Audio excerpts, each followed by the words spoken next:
Just a quick video to show you our K1 wing, and it is currently July 6th.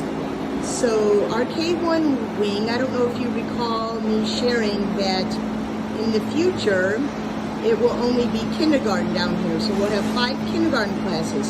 So first grade will no longer be in this hallway, so every 2 classrooms become 1. So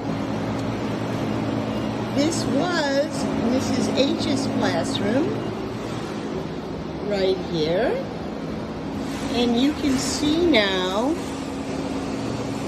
what it looks like. So they've knocked down walls,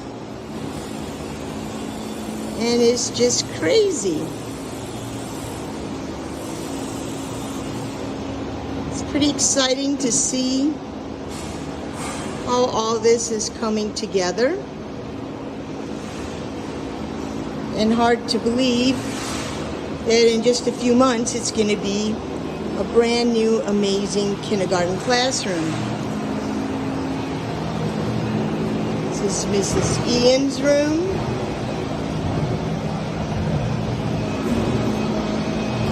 Which now you can see all the way down to Mrs. Dembowski's room.